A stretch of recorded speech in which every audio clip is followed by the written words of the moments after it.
Vamos a comenzar hablando, la noche de hoy vamos a hablar un poquito de lo que es el VPH, el virus de papiloma humano.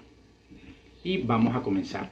Entonces el VPH es el famoso virus del papiloma humano. Es un virus de la familia del papiloma viridae. Y a pesar de que es un virus que conocemos desde hace bastante tiempo, apenas en el 2008, este cristiano que ven allí, Harald Surhausen, recibió un premio Nobel de la medicina porque descubrió la relación directa que existe entre el virus del papiloma humano y el cáncer de cuello uterino. Esta relación apenas la vienen a descubrir desde el 2008.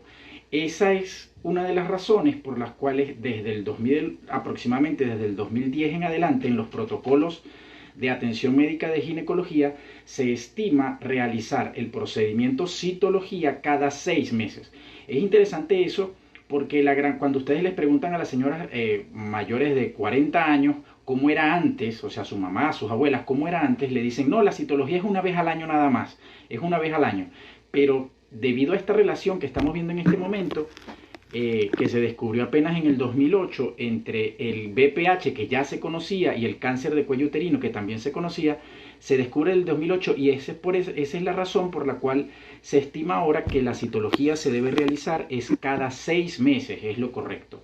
Porque si nosotros realizamos el procedimiento de citología cada 6 meses, tenemos un mayor porcentaje de encontrar una lesión premaligna. Entonces, debido a esa relación estrecha entre VPH y cáncer de cuello uterino, es que en la actualidad se maneja una citología cada 6 meses.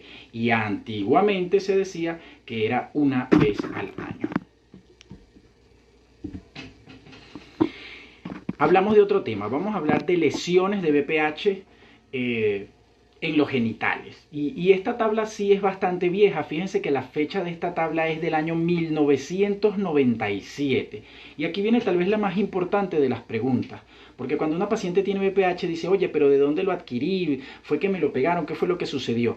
Fíjense, este estudio ya desde 1997 apenas un 25% de la población sexualmente activa no tiene una infección, que es la parte inferior de esa pirámide que estamos viendo. Apenas un 25% no tiene ningún tipo de infección por VPH, pero el gran porcentaje de la población, es decir, un 75% de la población sexualmente activa, sí somos positivos para VPH. Entonces, ¿qué tiene que pasar para que esta enfermedad, que fíjense qué importante, el 75% de la población sexualmente activa son positivos para VPH, pero realmente el 75% no la padece, no presenta las lesiones? Cuando nosotros desglosamos esta tabla, fíjense que la gran mayoría, que es un 60%, son positivos por exámenes por anticuerpos, exámenes de sangre. ¿Sí? Son exámenes que no se hacen en nuestro país, son exámenes sin interés clínico, son exámenes estrictamente académicos. La gran mayoría son positivos. Y fíjense la punta de la pirámide, apenas un 1% de la población son las que van a presentar verrugas genitales y por debajo de eso aproximadamente un 4% va a presentar infección subclínica, que son las que se detectan por colposcopio. Pueden ser detectadas por citología o pueden ser detectadas por colposcopio. Es decir, que solamente estamos estudiando un 5% de la población que realmente presenta lesiones o positivas al colposcopio de la citología o con presencia de verrugas genitales. Eso es lo más importante. Entonces, cuando a usted le diagnostican o cuando usted diagnostica a una paciente con VPH, no es algo fuera de lo común, está en la gran mayoría de los pacientes sexualmente activos. Es decir, recordemos ese número que es importantísimo, esa es una estadística bien importante. Un 75% de la población sexualmente activa es positiva para VPH. Pero, ¿qué tiene que pasar? ¿Qué tiene que pasar en esa paciente epidemiológicamente para que presente lesiones tipo VPH? Entonces aquí tenemos algunos datos interesantes. ciertamente, si una paciente tiene múltiples contactos sexuales, múltiples parejas, es decir, es promiscua, tiene más probabilidades de presentar lesiones o de ser positivo para VPH. Por supuesto, si su pareja sexual tiene lesiones visibles, usted va a estar expuesto al virus activo también.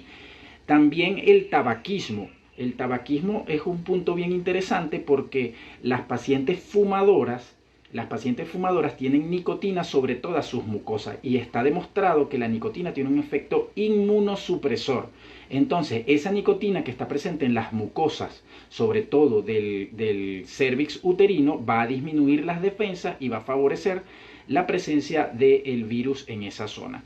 Y por supuesto los hábitos alimenticios, ya ahorita vamos a hablar en las recomendaciones, vamos a hablar un poquito. Pero fíjense que el punto más importante que estamos comentando allí, que lo tengo en rojo, es la inmunomodulación. ¿Qué significa eso de inmunomodulación?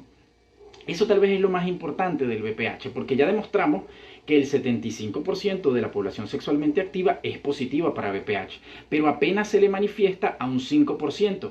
Entonces, ¿qué tiene que pasar? ¿Qué tiene que pasarle a ese 75% para que se convierta en el 5%? Entonces, ahí es donde entra en juego esto de la inmunomodulación. Cuando me llegan las pacientes que tienen una lesión de tipo VPH, normalmente lo que uno comienza a interrogarlas y generalmente está asociado en su estilo de vida, en su forma de comportarse en la actualidad, tiene un problema de estrés. La gran mayoría de las pacientes que presentan una lesión VPH activa están sometidas a un estrés. Por ejemplo, tienen problemas en la universidad, tienen un problema con la relación, la están botando de la casa, un familiar se murió. Tiene que haber un problema que esté comprometiendo su sistema inmunológico, porque este virus es un virus que cohabita en el epitelio de la paciente y él se va a aprovechar de que tenga las defensas disminuidas. Por eso lo importante de la inmunomodulación, ¿sí? Entonces, lo más importante de este cuento es que el VPH es un virus oportunista. Él va a esperar que la paciente tenga las defensas deprimidas, esté bajo estrés. Su sistema inmunológico tiene que estar bajo estrés y entonces él va a aprovecharse de esa situación de estrés inmunológico para manifestarse. Eso es tal vez el punto fundamental del VPH y la inmunomodulación. Y aquí tenemos una pregunta importantísima. ¿Tener VPH es igual a infidelidad? Esa es una pregunta importantísima. ¿Tener VPH es igual a infidelidad? Y esa es una pregunta bastante frecuente en la consulta. Doctor, yo tengo todas mis citologías normales, siempre me está saliendo normal, pero ahora tengo esta citología que me salió con un VPH. Esta es la prueba, ya yo aquí tengo una prueba de que el marido me está montando los cachos. Yo siempre le digo en la consulta, señora, eso no es así. Eso no es así porque el VPH es un virus oportunista y no tiene un tiempo como otras enfermedades.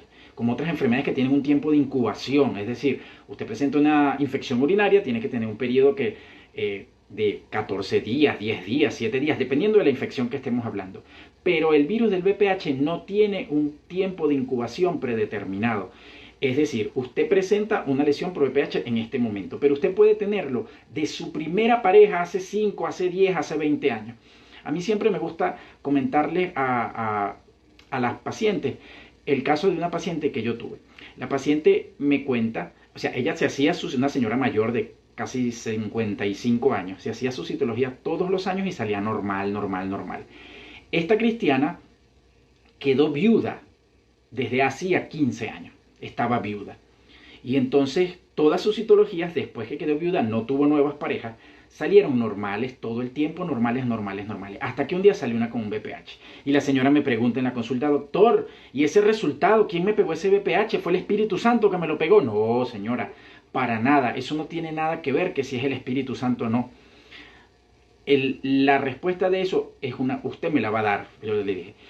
Usted tiene que tener en este momento una situación de estrés, algo que me la tenga preocupada, que no esté comiendo bien, que esté bajo, que me la tenga fuera de lo normal, algo que no la esté dejando dormir bien, comer bien, que me la tenga con una preocupación importante. Inmediatamente la señora se puso a llorar. La señora se puso a llorar y me dice, doctor, es verdad, tengo un hijo que está con unos malandros, no llega en la noche, me tiene preocupada, yo no duermo, no como. Ese es el causante de su BPH, no el marido que se murió hace 15 años. Entonces, con esto concluyo eso de la causa y del origen del BPH. A diferencia de otras enfermedades en las cuales nosotros tenemos que hacer un seguimiento de las parejas que tiene la paciente, en esta enfermedad en particular no necesariamente tuvo que ser de un contacto reciente, puede ser un contacto de hace muchos años, pero la paciente tiene en este momento su sistema inmunológico deprimido. Entonces ahí nos responde otra pregunta. ¿Puede ser que yo tenga BPH y mi pareja no lo tenga? Claro que sí. Es más, ambos lo tienen. Lo que pasa es que usted, señora, sí tiene las lesiones en este momento porque el sistema inmunológico suyo está comprometido, pero el de su esposa está normal. El de su esposo puede ser que esté normal y él, a pesar de que si le hacen las pruebas de anticuerpos sale positivo para BPH, él no presenta ninguna lesión en sus genitales porque en este momento el sistema inmunológico de su pareja sí se encuentra funcionando perfectamente. Entonces allí radica ese punto bastante importante. BPH en lo absoluto es igual a infidelidad, para nada. Esta imagen que tenemos aquí es la típica imagen de lesiones en los genitales que nosotros vamos a ver en una consulta. Esta es una paciente de mi consulta. Y fíjense cómo vemos que el punto más proclive a presentar esas lesiones, generalmente oscuras, que se llaman condilomas, es en la horquilla vulvar. Por supuesto, ellos pueden estar en todos los labios mayores, menores, inclusive sobre el capuchón del clítoris. Pero el lugar más común es sobre la horquilla vulvar, que es el espacio en donde se unen ambos labios mayores y menores. En ese punto es el donde vemos precisamente mayor cantidad de estas lesiones acuminadas que se conocen como condilomas. Ahora bien, importante sobre esta foto, no significa que toda paciente que veamos con lesiones en los genitales sea un BPH. Importante, recuerden que toda paciente que usted maneje con una lesión tiene que tomarle una biopsia. Ya yo he tenido pacientes, he tenido la experiencia que me llegan, doctor, yo vengo para que usted me ponga el tratamiento para el BPH. Ya yo he pasado por 4, 5, 6 médicos y todos me ponen tratamiento y no se me cura. Entonces yo le digo, señora, pero ¿a usted le tomaron una biopsia? No, a mí no me tomaron ninguna biopsia. El doctor, todos me dicen que es BPH. Yo le digo, mira, clínicamente, a mi ojo, se parece a una lesión BPH, pero la única forma de estar 100% seguro es tomando una muestra y que lo vean en un microscopio y que vean las lesiones, las alteraciones típicas celulares para que me demuestren que es un BPH. Pues resulta que esta paciente no tenía BPH nada, tenía una reacción de otro tipo, simplemente con una cremita con esteroide se le quitaron las lesiones y ya había pasado por un gran número de médicos, grandes tratamientos muy costosos. Entonces, muy importante, antes de diagnosticar a puro ojo clínico de que una lesión tipo condiloma sea un BPH, piensen que existen otras lesiones virales, inflamatorias, ¿sí? Entonces no se vayan de primera mano pensando que un condiloma como ese que vimos en la imagen es un BPH, a pesar de que es bastante sugestiva la imagen. Recuerden que tenemos que tomar una biopsia de toda lesión, sea en el cuello uterino o sea en vulva.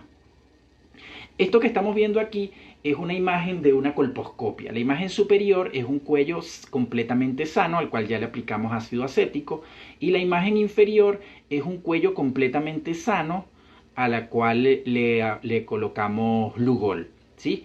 Esto es un cuellito perfectamente sano. Cuando nosotros vamos a valorar un cuello que tiene una lesión, aquí tenemos un cuello que fíjense que tiene una zona en la hora 12 aproximadamente, en la cual en la imagen superior vemos una muy pequeña imagen blanca, que significa que el ácido acético ha coagulado las proteínas de la superficie, y en la imagen inferior, que es donde aplicamos el Lugol, lo que significa es que en esa zona no hay glucógeno presente intracelular. Recordemos que el glucógeno es una reserva energética intracelular para la multiplicación de las células, y cuando aplicamos el Lugol, él tiñe ese glucógeno intracelular.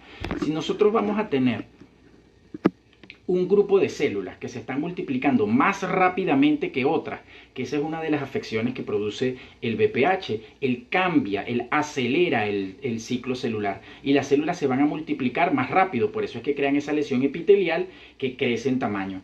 Entonces, como ellas están creciendo, multiplicándose más rápidamente que las células que la rodean, entonces va a consumir toda la reserva energética que es el glucógeno. Esa es la fisiopatología de por qué funciona la colposcopia, que es fundamental. He visto muchos pacientes, muchos colegas que están manejando un BPH externo y nunca le aplicaron una colposcopia. Si usted está sospechando de que tiene unas lesiones en vulva, sospeche también que tiene lesiones en cuello. Entonces no nos quedemos solamente con la citología, que es el famoso Papa Nicolau. Es una técnica muy buena, muy completa, bastante económica. Podemos aplicarla como tamizaje, podemos aplicarla en grandes grupos de pacientes, pero tenemos que complementarlo con la colposcopia, que es un examen más específico, un poquito más costoso, es cierto, pero es más específico. Si la colposcopia está alterada, tenemos que tomar una biopsia también, a pesar de que una citología salga normal.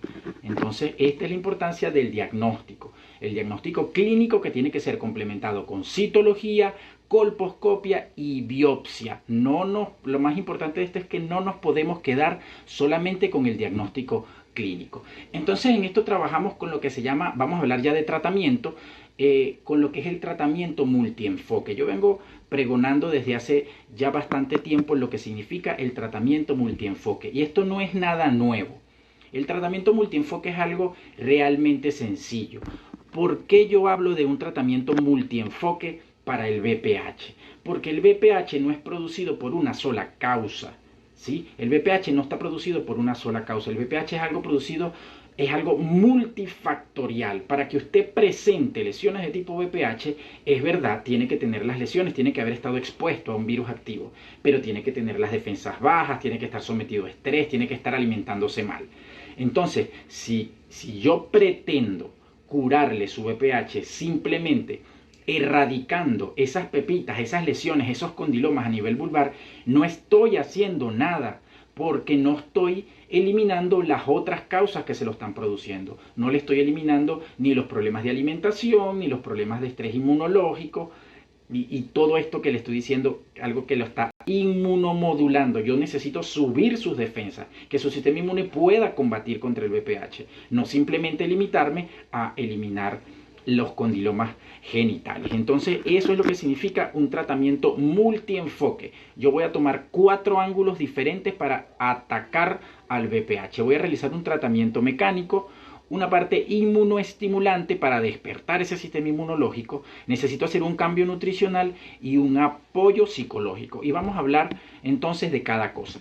El tratamiento mecánico viene dado por una técnica. Eso es lo que son. Todos los tratamientos mecánicos son técnicas para realizar quemadura. Una quemadura es una lesión en el epitelio, es decir, raspar el epitelio, eliminar el tejido, eliminar el condiloma o la zona del cuello que tenga la lesión BPH. Las 4 técnicas hacen lo mismo, me eliminan el epitelio, me van a producir una eliminación de la parte más superficial del epitelio. Solo que esas 4 técnicas que manejamos en el país en la actualidad lo van a hacer por formas distintas, vamos a conocerlas. La primera y la más económica es el ácido tricloroacético. Algunos lo manejan al 82, al 85, al 87%, dependiendo de la formulación clínica que tengamos. El ácido acético es una quemadura química, ¿sí? Es un químico que se aplica sobre el cuello o sobre las lesiones externas.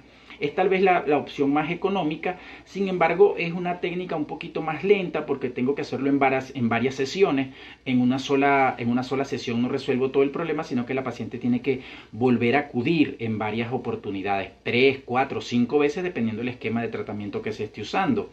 Y durante ese tiempo pues la paciente va a presentar un flujo persistente. Y en la parte externa de las lesiones, muy atento con usar el ácido tricloroacético en las lesiones externas, porque en las pacientes de tez oscura, de piel morena, tiende a dejarme una lesión blanca de cicatriz en la parte externa.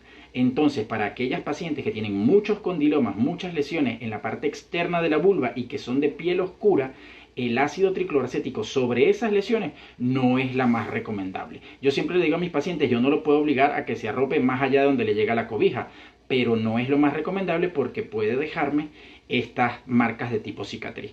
Tenemos otras opciones también disponibles en el mercado, aparte del ácido tricloroacético, como es la crioterapia. La crioterapia es la utilización de una sonda fría, es una sonda con unos químicos muy fríos que me producen una quemadura térmica. Entonces la lesión que me están produciendo también va a ser una quemadura, voy a perder ese epitelio, pero en este caso es por frío.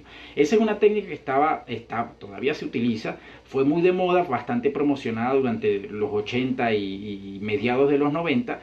Algunos colegas tienen que tener estos equipos en sus consultorios, pero estamos hablando de unas bombonas con unos químicos bastante grandes. Es una técnica buena, todavía se utiliza, tiene su aplicación y su utilización.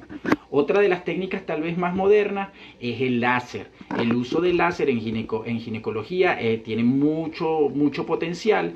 El láser para BPH es excelente, sobre todo porque el láser es la parte más moderna y sobre todo para las lesiones externas es espectacular, sobre todo cuando lo complementamos con plasma rico en plaquetas y con otras técnicas, porque deja cero cicatriz. Bueno, no cero absolutamente, pero deja muy poca cicatriz.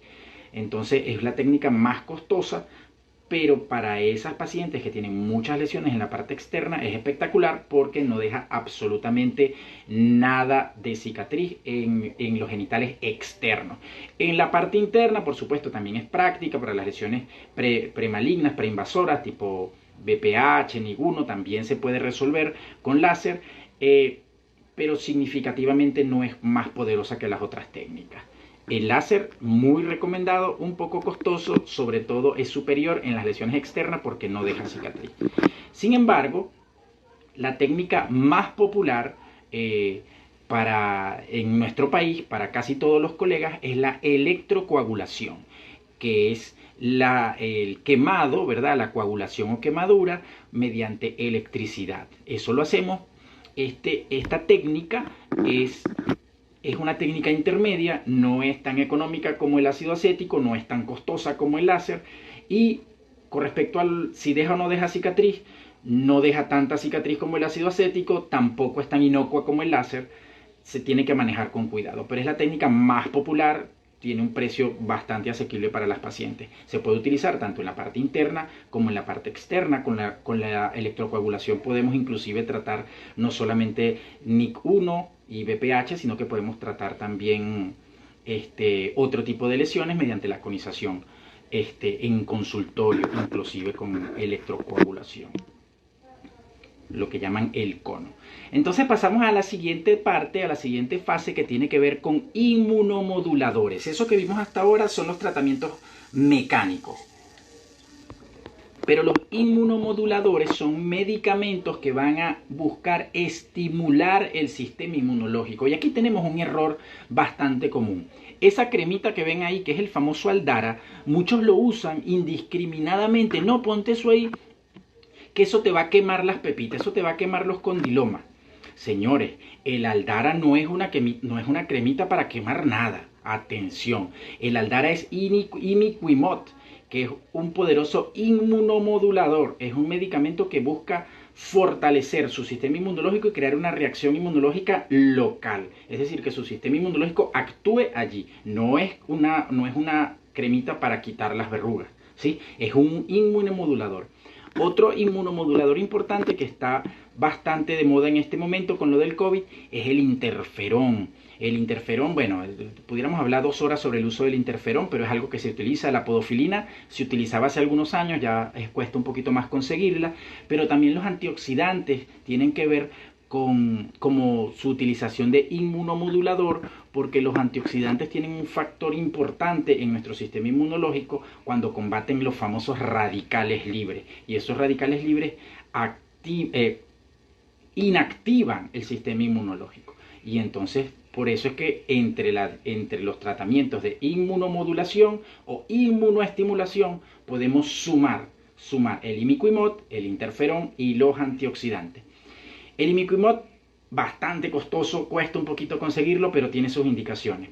El interferón se conseguía a través del Instituto Venezolano de los Seguros Sociales, a través de los sistemas de alto costo, pero ahorita está bien difícil y los pocos que llegan pues lo están manejando hacia la gente con COVID. Así que nos estamos trabajando más que todo ahorita con los antioxidantes. Continuamos. Con respecto a la alimentación, fíjense, les recuerdo a los que nos están ingresando en este momento que estamos hablando del tratamiento para el BPH. Les estoy hablando de un tratamiento multienfoque, que es los tratamientos mecánicos, que son la electrocoagulación, el láser, el ácido acético y la quemadura por frío. La segunda fase de ese tratamiento multienfoque es el uso de inmunoestimuladores, y la tercera fase son los cambios en la alimentación. Los cambios en la alimentación tienen que ver con la ingesta de antioxidantes de origen natural, ricos en vitamina C, es decir, usted tiene que alimentarse mucho mejor de lo que lo está haciendo. Todas sus comidas tienen que tener algún vegetal, una verdura, una fruta, algo de origen natural. Y cuando nos vamos a los tratamientos naturales, pues mucho cuidado con buscar información, con las fuentes de información en internet con los tratamientos naturales con respecto al BPH. Lo cierto es que mucho se pregona sobre el hecho de que los alimentos que tienen preservativos, conservantes, disminuyen o bloquean la replicación del sistema inmunológico. Entonces, entre las recomendaciones, aparte de incluir en su dieta todo lo que tiene que ver con vegetales de colores rojos, amarillos, frutas, en su dieta diaria, teníamos que eliminar de nuestra dieta todos los elementos que tengan preservativos, todo lo que sea enlatados, embutidos, es decir, todo lo que no sea fresco, porque esos mismos preservativos que detienen la replicación de las bacterias van a tener un efecto sobre nuestro sistema inmunológico, deteniendo la replicación de las células del sistema inmunológico. De allí la importancia de esta alimentación. Y la última fase importante que tiene que ver con el tratamiento multienfoque del BPH tiene que ver con el apoyo psicológico. Y esto es muy importante, el apoyo psicológico a la paciente que presenta el BPH. Porque ya le dije que para que se manifieste el BPH, tiene que estar sometida a un proceso de estrés, a un proceso de que tiene una preocupación en el trabajo, en la universidad, con su pareja. Y si no resuelve esto, y así tal cual yo se lo digo a mis pacientes, yo le podré poner dinamita, el mejor tratamiento, las mejores inyecciones y todo. Pero si usted no resuelve el problema que tiene en su casa, el problema que tiene en la universidad, el problema que tiene con su marido, esto va a volver a presentarse. Entonces, muchas veces si usted no resuelve esto, entonces cuando vuelve otra vez al doctor, no, se me fueron las lesiones y a las mes y medio, a los 2 meses me volvieron a salir las benditas pepitas otra vez. Y esta es la paciente que reincide. Muy importante, yo siempre le digo, si a usted le duele una muela, usted va con el odontólogo porque es el especialista que tiene las herramientas adecuadas y el conocimiento para resolver el problema con esa muela.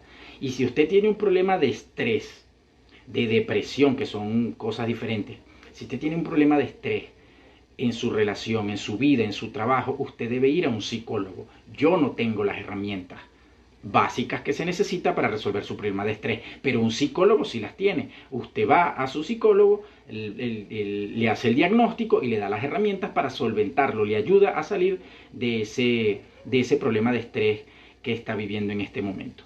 Una vez que yo pueda resolver esas 4 aristas, es que yo voy a poder estar hablando de que la paciente está resuelta médicamente. Tengo que quemar las lesiones con cualquiera de las técnicas que les comenté, no hay ninguna que sea mejor que la otra, todas son efectivas. Tengo que hacerle eso, tengo que la dieta, muy importante, hablarle de la dieta, tengo que mandarle un tratamiento que mejore su sistema inmunológico y tengo que resolverla y pedirle lo que es el apoyo psicológico. Esto es fundamental, tan importante como la electrocoagulación de las lesiones. Vamos a hablar de otro tema bastante interesante que tiene que ver con la vacunación. Bastantes preguntas me hacen en la consulta por las redes sobre las vacunas que están disponibles para el VPH. Las vacunas que están disponibles en el mundo son, bueno, ahorita salió una tercera, pero hasta hace un año las 2 que estaban disponibles eran el Gardasil y el Cervarix, ¿sí? Son las 2 que están disponibles, una tiene más cepas que la otra, pero son las 2 que se está colocando. Fíjese, la vacunación para el VPH todavía tiene mucha discusión, porque su utilización solamente está planificada para pacientes femeninas, adolescentes y que no hayan núbiles, que no hayan tenido relaciones. Entonces, en algunos países como nuestra hermana Colombia, están en el esquema de vacunación entre pacientes entre 12 a 15 años, ¿sí? Femeninas que no hayan tenido relación. Entonces por ahí están comercializando en las redes, no, ven que yo te pongo el tratamiento y te pongo la vacuna. Si usted ya tuvo lesiones, no puede colocarse la vacuna. Si usted ya tuvo relaciones, no debe colocarse la vacuna. La vacuna tiene una utilización bien específica, adolescentes, femeninas, que no hayan tenido relaciones todavía, en esos casos. Y aún así, yo los invito a que busquen por internet la información sobre las reacciones sobre el sistema inmunológico que produce la vacunación con el Gardasil y el Cervarix. Existe toneladas de referencias de pacientes que han tenido problemas inmunológicos serios, graves, y hasta tanto no hay un consenso mundial, ¿sí? Y el tema se presta a hablar de las grandes farmacéuticas y problemas políticos que no vamos a entrar en el detalle. Pero lo que sí quiero sembrarles es la duda. Sembrarles la duda. No piensen que la vacunación con el Gardasil y el Cervarix es la cura definitiva del problema, porque ciertamente no es así, y algunos países han prohibido la utilización de estas vacunas en sus terrenos, ¿sí? Como por ejemplo Venezuela. Venezuela todavía no ha autorizado la utilización de Gardasil y Cervarix. Así que si a usted le están ofreciendo Gardasil y Cervarix aquí en nuestro país, tenga en cuenta que es ilegal y tenga en cuenta que busque información al respecto antes de embarcarse en ese tema de la vacunación, que ciertamente es bastante controversial. Bueno, hasta aquí vamos con este tema de Hablemos de VPH.